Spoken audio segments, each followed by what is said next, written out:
श्री सीताराम। हम बिल्व मंगल जी का चरित्र श्रवण कर रहे हैं, जिसमें हमने कल श्रवण किया कि बिल्व मंगल जी का पुनः स्त्री के प्रति आसक्त चित्त हुआ और उन्होंने अपने आप को और अपनी आंखों को धिक्कारा और अपने आप को दंड दिया। दंड स्वरूप उन्होंने अपनी दोनों आंखों को फोड़ लिया। अब उसी क्रम में आज हम आगे की कथा श्रवण करेंगे। परम प्रियतम श्री कृष्ण के वियोग की दारुण व्यथा से उसकी फूटी आंखों ने 24 घंटे आंसुओं की झड़ी लगा दी। न भूख का पता है, न प्यास का, न सोने का ज्ञान है और न जागने का। कृष्ण कृष्ण की पुकार से दिशाओं को गुंजाता हुआ बिल्व मंगल जंगल जंगल और गांव गांव में घूमता है।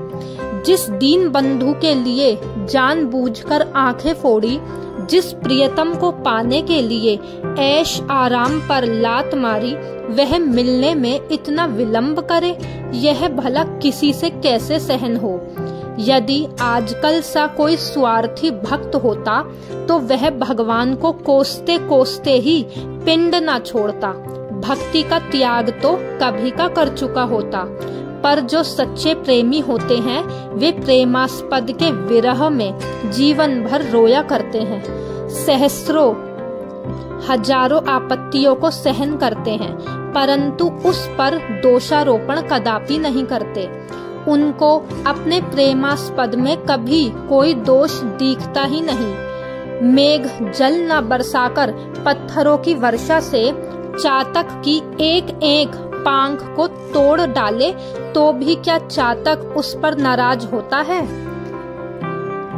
प्रेम जहाँ स्वार्थ और कामना से कलंकित होता है, वहीं प्रेमास्पद में दोष दिख पड़ते हैं, क्योंकि वहाँ पर लेन देन और माप तौल का व्यवहार होता है।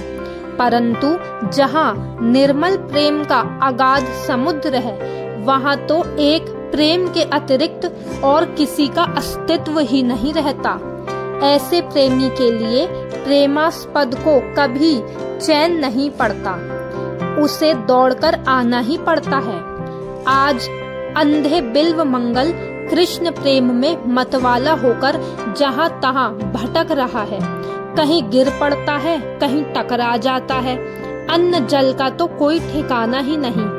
ऐसी दशा में प्रेममय श्री कृष्ण कैसे निश्चिंत रह सकते हैं। एक छोटे से गोप बालक के वेश में भगवान बिल्व मंगल के पास आकर अपनी मुनि मनमोहिनी मधुर वाणी से बोले, सूरदास जी, आपको बड़ी भूख लगी होगी। मैं कुछ मिठाई लाया हूँ, जल भी लाया हूँ, आप इसे ग्रहण कीजिए। बिल्व मंगल के प्राण तो बालक के उस मधुर स्वर से ही मोहे जा चुके थे। उसके हाथ का दुर्लभ प्रसाद पाकर तो बिल्व मंगल का हृदय हर्ष के हिलोरे से उछल उठा। बिल्व मंगल ने बालक से पूछा, भैया तुम्हारा घर कहाँ है? तुम्हारा नाम क्या है? तुम क्या किया करते हो? बालक ने कहा, मेरा घर पास में ही है। मेरा कोई खास नाम नहीं। जो मुझे जिस नाम से पुकारता है मैं उसी से बोलता हूँ। गौए चराया करता हूँ। मुझसे जो प्रेम करते हैं मैं भी उनसे प्रेम करता हूँ। बिल्व मंगल बालक की वीणा विनिंदित वाणी सुनकर विमुग्ध हो गया। बालक जाते जाते कह गया कि मैं रोज आकर आपको भोजन करवा जाया करूँगा। बिल्व मंगल ने कहा, बड़ी अच्छी बात है, तुम रोज आया करो।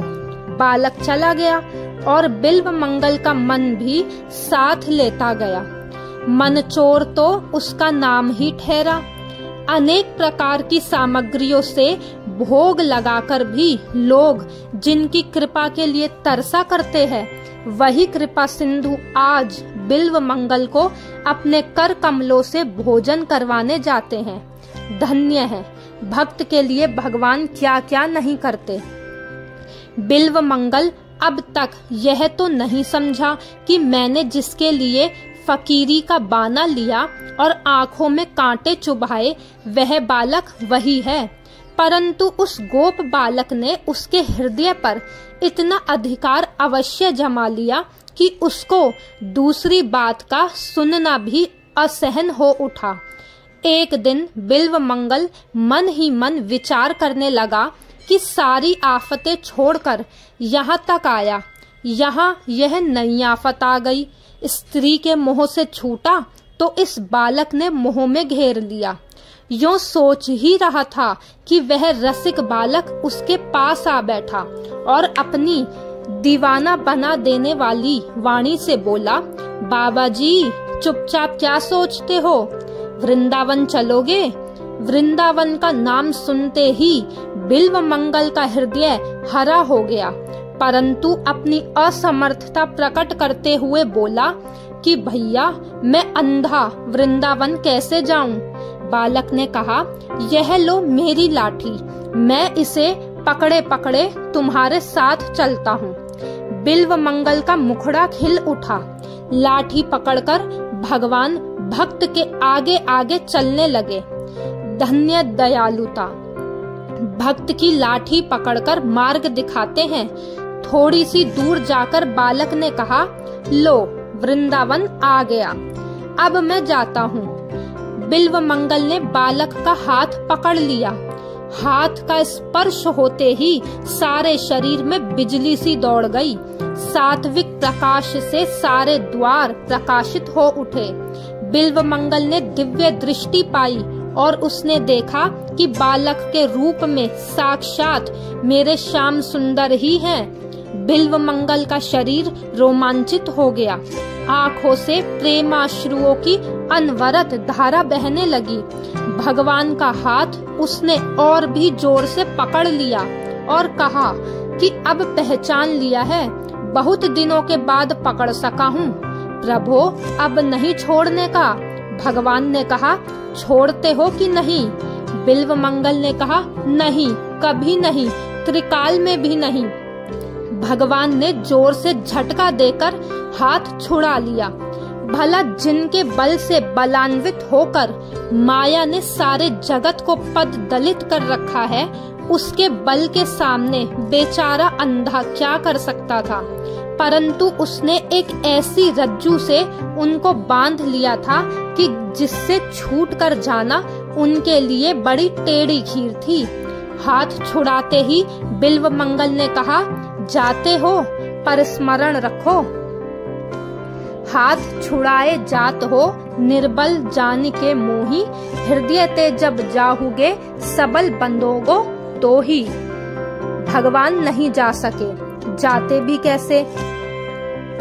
क्योंकि बिल्वमंगल ने कहा कि हाथ छुड़ा के जाते हो क्योंकि हम निर्बल है, निर्बल मान के हमसे हाथ छुड़ा के जाते हो, पर जब हृदय से जाओगे तब हम आपको जानेंगे। तो भगवान नहीं जा सके, जाते भी कैसे? प्रतिज्ञा कर चुके हैं, ये यथा माम प्रपद्यन्ते तांस तथैव भजाम्यहम्। जो मुझको जैसे भजते हैं, जो मुझको जैसे भजते हैं, मैं भी उनको वैसे ही भजता हूँ। भगवान ने बिल्वमंगल की आंखों पर अपना कोमल कर कमल फिराया और उसकी आंखें खुल गई। नेत्रों से प्रत्यक्ष भगवान को देखकर उनकी भुवन मोहिनी अनूप रूप राशि के दर्शन पाकर बिल्वमंगल अपने आप को संभाल नहीं सका।